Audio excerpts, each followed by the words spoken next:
I awoke to a terrible noise, the shrill screech of metal against stone, the crunch of trees breaking, and a powerful vibration that shook my entire house. My heart dropped into my stomach before my brain could process what was happening. The smell of damp earth filled my nostrils, mingling with the cold, emotionless sound of heavy machinery. A sense of unease swept over me like a raging storm. I jumped up and rushed to the door on shaky legs, my mind reeling from chaotic thoughts.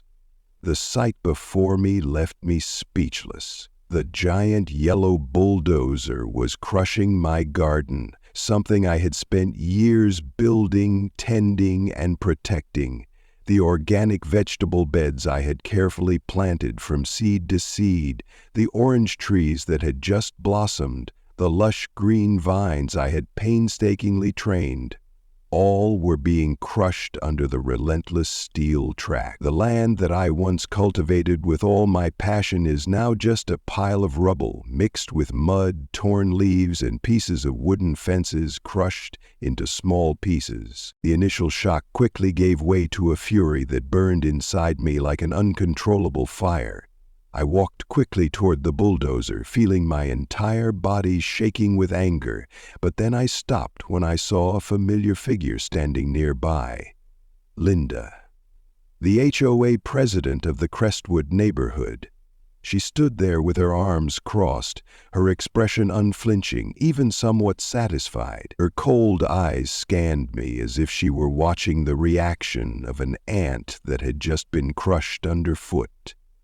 A smirk appeared on her face, not one of friendliness or remorse, but the smile of someone who had just executed a cruel plan and was enjoying every moment of victory. "Let this be a lesson," she said softly, but her words dripped with mockery. "Next time, follow the rules." My rage reached its peak. Her words added fuel to the fire burning in my chest. Lesson? This wasn't a lesson. This was sabotage, a despicable act of revenge.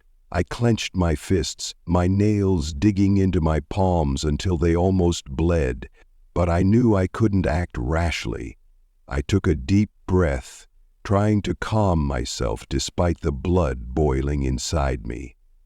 I'd had enough over the past few months.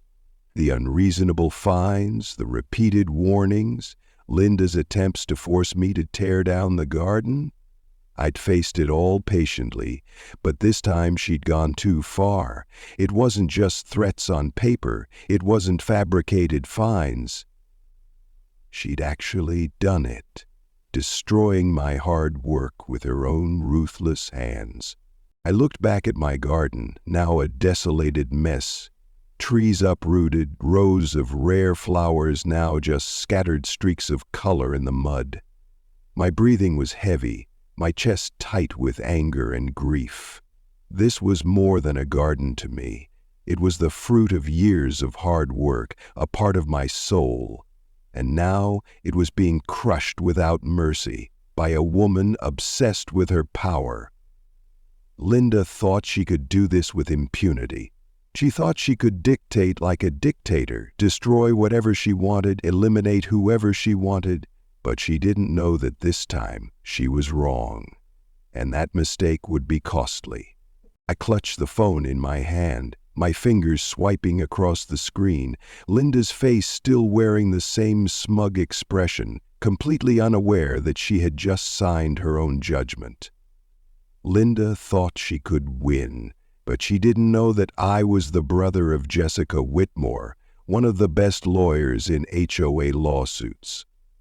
And this time, she wouldn't get away.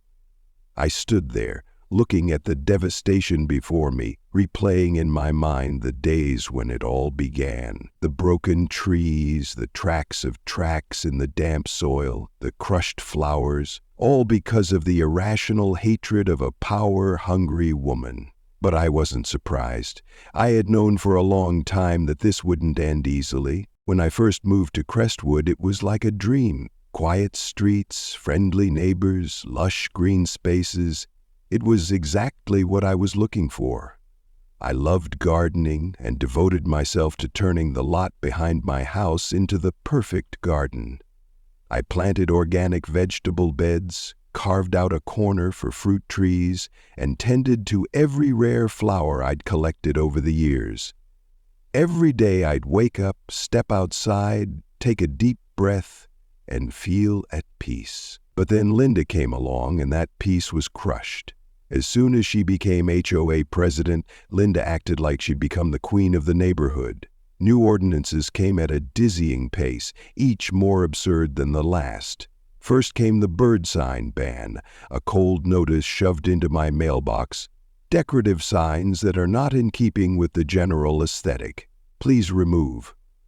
I read it over and over again, still in disbelief. The cute little sign I hung on my fence, meant to welcome birds and encourage pollination, suddenly became a danger to the neighborhood. But that was nothing compared to the next fine, $300 for my lawn being too green. I'm not kidding. According to Linda, my lawn stood out from the rest of the houses, taking away from the harmony of the neighborhood. That was the moment I realized she didn't care about regulations or aesthetics. She cared about power and making people submit.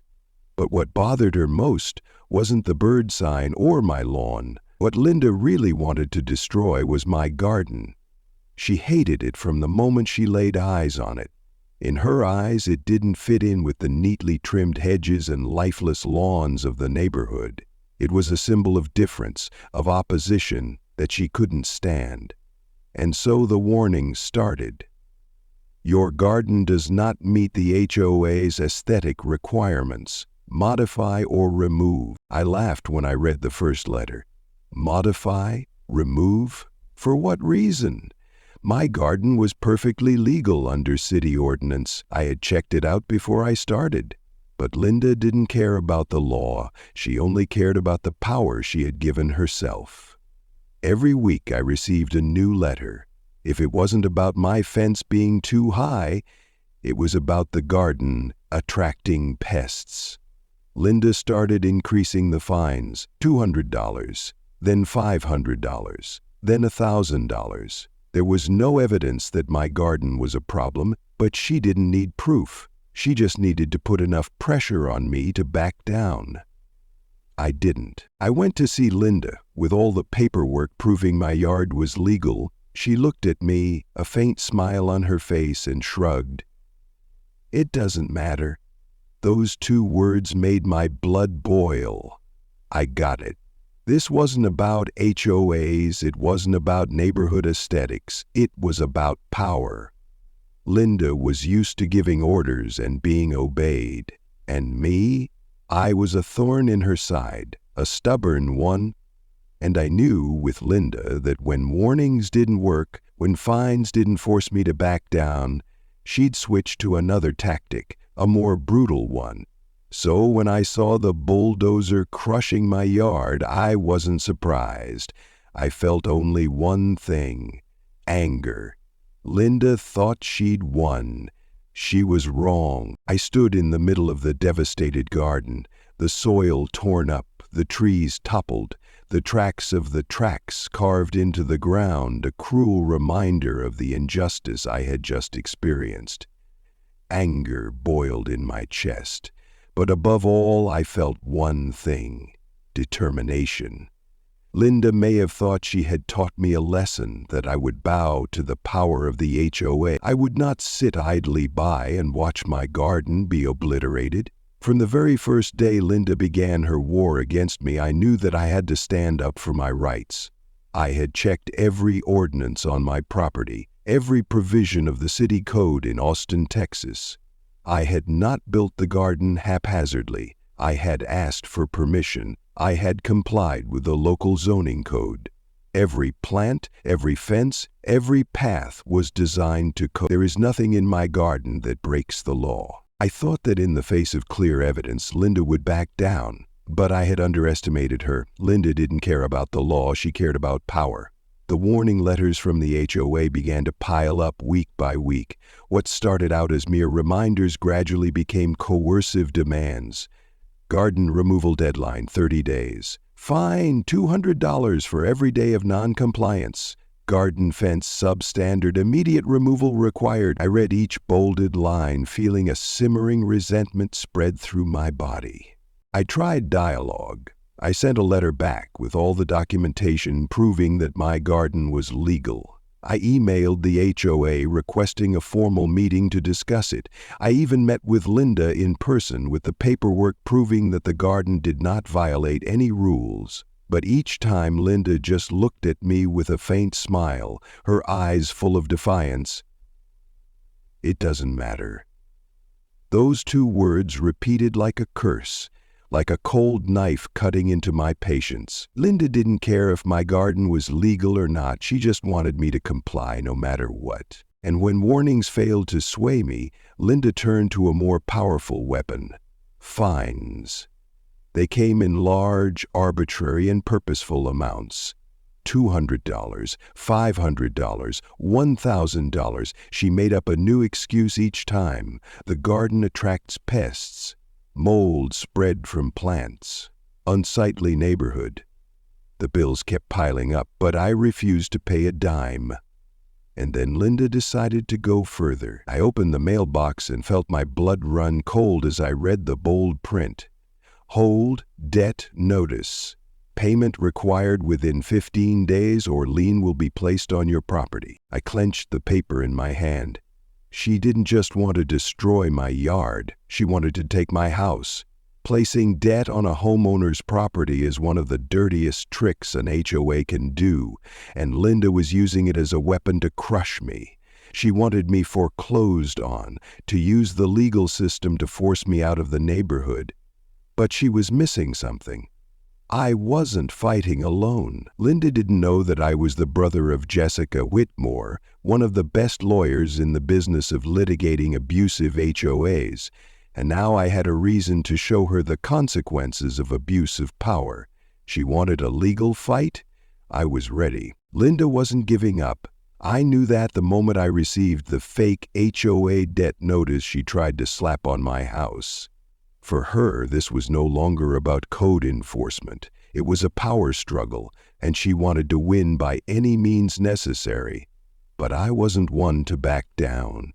When the warning letters and fines didn't work, I expected Linda to come to me directly. Sure enough, a few days later she showed up at my door. I opened the door and found her standing there, as arrogant as ever. She was dressed in a crisp suit, holding a folder in her hand, her eyes gleaming with cold complacency. Seeing her made me feel a dull ache creeping through me. I was used to her presence, not to talk, but to command. She thrust a piece of paper at me, her voice laced with a menace masked by false politeness. This was her final warning, she said. If I didn't destroy my own garden within 7 days, the HOA would take care of the problem in their own way. Her tone was gentle, but behind every word was an absolute certainty that I had no choice. I looked at the paper in my hand, but I didn't need to read it to know what was inside. It was nothing new, just another way to bring me to my knees. I could feel Linda's eyes on me, waiting for a sign of surrender. But I didn't give it to her. I looked her straight in the eye, silently tore the paper in half, and dropped it to the ground. I said nothing, but the gesture sent a clear message. I would not back down. Linda blinked, momentarily taken aback. I could see the irritation in her eyes. She had expected me to concede defeat, to obey like the other residents. But I was not like them, and I could see something else in her eyes: determination. She would not stop. I knew it from that moment. She turned and walked away, but I did not feel any relief. On the contrary, I knew that what was coming next would be worse than anything I had ever experienced, and I was right. 3 days later, I was awakened by the rumble of heavy machinery. Panic swept through me before I could process what was happening. I shot out of bed, running barefoot to the door, and when it swung open, my heart stopped. The giant bulldozer was tearing up my garden. I was stunned. It had all happened so fast, so brutally, so insensitively. The lush green trees I had spent years tending were crushed under the tracks. The vegetable beds I had planted with my own hands were flattened into a mess of dirt and uprooted roots. The colorful flower beds where butterflies and hummingbirds once visited every morning were now just debris buried under the plowed earth. And standing not far away, arms crossed and a faint smile on her face, was Linda. I looked at her, and for the first time in this entire war, I understood her. This wasn't just about the HOA. This wasn't just about the ridiculous rules she'd invented to control the neighborhood. This was about power, about tyranny, about crushing anyone who dared to oppose her.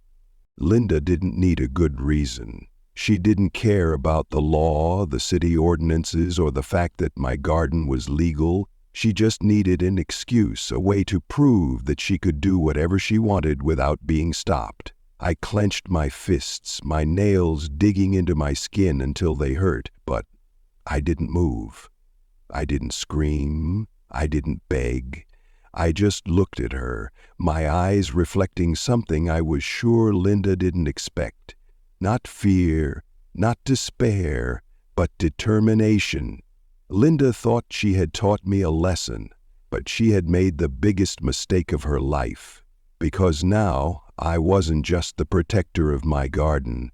I was the one who would destroy her. I stood there, in the ruins of what had once been my garden, breathing slowly but deeply, as if I were carving each image into my mind. There was no longer the rage I had felt when I had just witnessed the bulldozer crush everything, but instead a cold calm, a silent storm about to sweep over everything. Linda thought she was done with this, but in reality she had only begun a battle she could not win. I reached into my pocket, feeling the familiarity of my phone in my palm. I did not hesitate because I knew exactly what I needed to do. Linda may think she has absolute power in this neighborhood, but she does not know who I am. She does not know that I am more than just a gardener, more than just an anonymous resident who can be bullied. She didn't know that I was the brother of Jessica Whitmore, one of the best HOA attorneys around. And now she was about to face something she never expected: real consequences. I dialed Jessica's number, the bells ringing in my head like a countdown to Linda's demise. When my sister's voice came through, calm but sharp, I felt a strange sense of relief. I didn't have to explain. I just said what was necessary. My yard had been destroyed by the HOA, without any legal order, and Linda was behind it. But that wasn't all. I stepped into the center of the garden where my most prized plants had once stood. I bent down and picked up a splintered branch in my hand, its soft leaves crushed. To an outsider, it might have looked like an ordinary evergreen, but I knew better than anyone it was no ordinary plant. It was a federally protected species. I felt a cold thrill run through my veins as I told Jessica that. I could almost see my sister on the other end of the line, her lips curling into a cruel smile. Linda had not just destroyed my garden. She had broken federal law. She faced not just a civil lawsuit, but a legal nightmare that would engulf her completely. I straightened up and glanced at Linda, who was still standing there, arms crossed, her satisfied smile still there. She didn't realize what was about to happen. She had no idea that with every passing second, the noose around her neck was tightening. I didn't need to say anything to her. I just pulled out my phone again and started dialing, this time to the Federal Environmental Protection Agency. My voice was steady, unwavering as I reported the destruction of a planting site containing a nationally protected species. I gave her the address, described the damage, and mentioned Linda Harper's name. When I ended the call, I looked at Linda one last time. For just a moment I saw the smugness fade from her face. She might not have understood what was happening, but her instincts told her that she had made a terrible mistake. And this time she wouldn't get away with it. Linda had thought she was untouchable.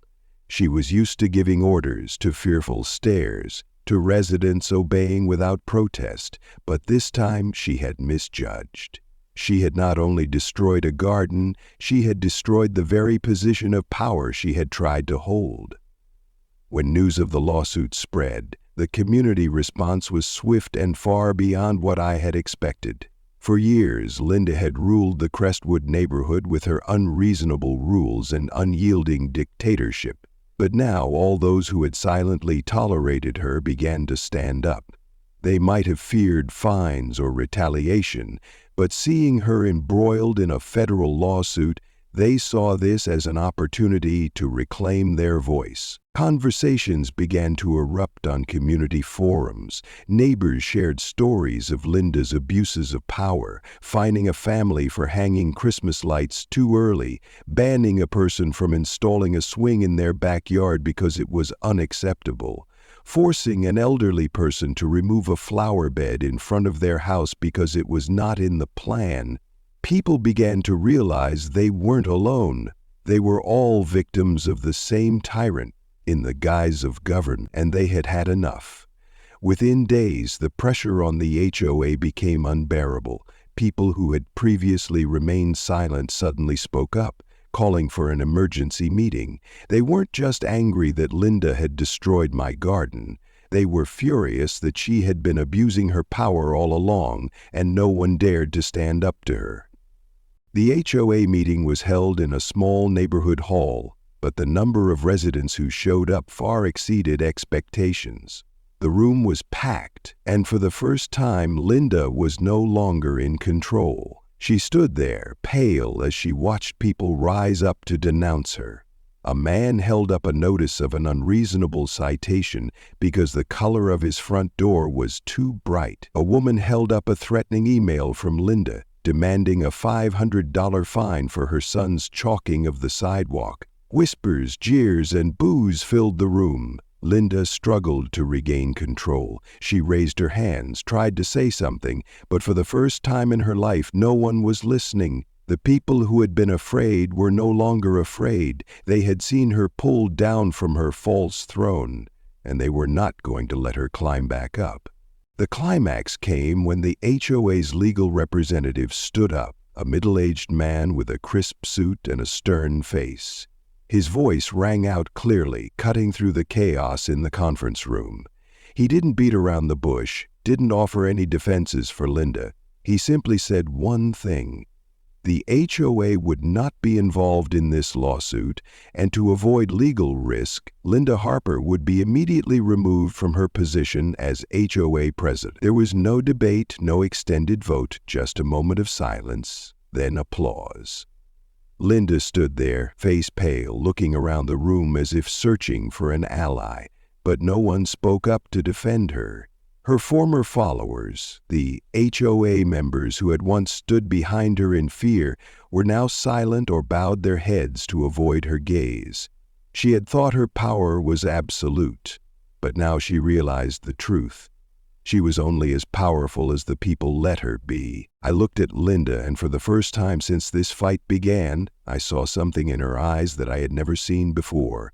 Not defiance, not arrogance, but genuine fear. She knew this wasn't over. And she was right. Linda might have lost her position as HOA president, but it was only the beginning. She might have thought that being removed from office was the worst thing that could happen to her, but she didn't realize the legal storm that was about to descend upon her. When the trial began, it would no longer be a boardroom where she could shout down on others, no longer a neighborhood where she could abuse her power and bully. Here, Linda wasn't the one making the rules. Here, the law was the one. I sat on the plaintiff's bench, feeling the solemn atmosphere that permeated the room. In contrast to the anxiety evident on Linda's face, I felt a strangely cool calm, not because I didn't care about the outcome, but because I knew I would win. I didn't need to lie, didn't need to manipulate the truth like Linda had done. All I had to do was let the evidence speak, and the evidence was overwhelming. My attorney, my sister Jessica Whitmore, was a nightmare for Linda.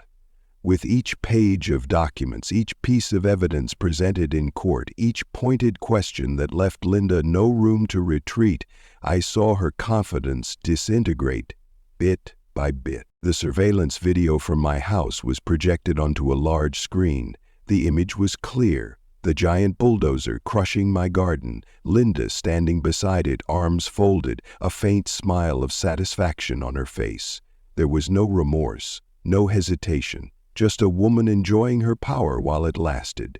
Legal documents were presented, every permit I had ever applied for, every city zoning regulation I had complied with, every piece of evidence proving that my garden was completely legal. Linda could not argue, could not say that I had violated it. She had nothing but abuse of power. The list of unfounded fines was laid out. Each one Linda had issued was without legal basis, a tool to coerce me. And it wasn't just me. Other residents had filed their own cases of unwarranted fines. Linda's reputation was no longer that of a well-behaved HOA, but that of a systematic abuser. But what really made Linda pale was the evidence of federal violation. When my attorney presented documents from the Environmental Protection Agency proving that Linda had destroyed a federally protected area, I saw the panic in her eyes. If she had thought she was facing a civil lawsuit before, she now understood that the severity of the case was far beyond what she had imagined. She shook her head, trying to argue. Her lawyer feebly argued that Linda did not know that my garden contained protected plants. But ignorance is not a legal excuse. She had acted without checking, had ordered the destruction without any consideration of the consequences. The law did not care whether she knew, it only cared about her actions, and they were documented, proven, incontrovertible. When the judge read her sentence, the room froze. Linda was ordered to pay full restitution, including the cost of rebuilding my garden, plus fines for violating environmental laws. The figure was in the hundreds of thousands of dollars, a huge amount for a former HOA president who was used to scaring residents with small fines.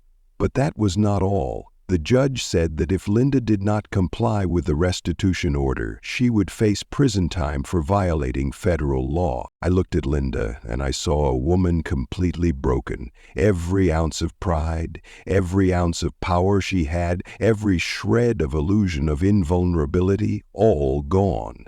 Before my eyes, Linda was no longer a tyrannical HOA. She was simply a defeated victim. And the best part, she knew there was nothing she could do to change this outcome. Linda had no choice. The verdict had been handed down, the damages had been determined, and she had no choice. I could see it in the way she left the courtroom. No more haughty air, no more faint, defiant smile, just a lonely woman, her face pale with the realization that she had been utterly defeated. But the courthouse wasn't the only place Linda had lost power. She had lost the entire neighborhood she had once ruled. News of the trial spread faster than any HOA announcement had before. Neighbors were talking everywhere, from the coffee shop down the street to the online chat groups. No one felt sorry for Linda. If anything, they were relieved that she was finally being held accountable for what she had done. A tyrannical HOA can survive when people fear it, but when that power collapses, it is left with nothing but contempt. No one greeted Linda as she passed. No one avoided her gaze as they had before, because there was nothing to fear anymore. Even her former supporters, former HOA members who had worked with her to maintain power, quietly turned away. They knew she had become a liability, a name synonymous with failure and scandal. Then, the for sale sign appeared on Linda's front lawn. I paused, staring at it for a long moment, letting myself savor the moment. Linda had not just lost her lawsuit, she had been forced out of the place she had tried to control. The house that had once been a symbol of power had become a liability. She sold it for less than market value just to get out of the nightmare she had created. A few weeks later, she left. No one saw her off. No one waved. No one wished her luck. The delivery truck drove slowly through the streets where she had once ruled like a queen, but now she was an outcast. I watched from a distance with a quiet satisfaction. Linda had spent her entire life in this neighborhood controlling others, but in the end, she was the only one who was eliminated. And then, the neighborhood threw a party. No one said it was to celebrate Linda's passing, but everyone knew. There was laughter. Neighbors who rarely spoke before were sharing old stories about the absurdity of the HOA under her. Someone had printed "Linda Free Zone" shirts, and it quickly became a neighborhood joke. But for me, the best part was yet to come. I had rebuilt my garden, and this time it was bigger, prettier, more established than before, all thanks to Linda's own compensation. Lush greens had sprouted again. New fruit trees were reaching for the sun. I had built a new fence, not to separate, but to mark a victory not just for me, but for all those who had been oppressed by Linda. Right at the entrance, I hung a small sign, not big, not ostentatious, but visible to everyone who passed by. For Linda. Hopefully, she'll learn to leave people alone.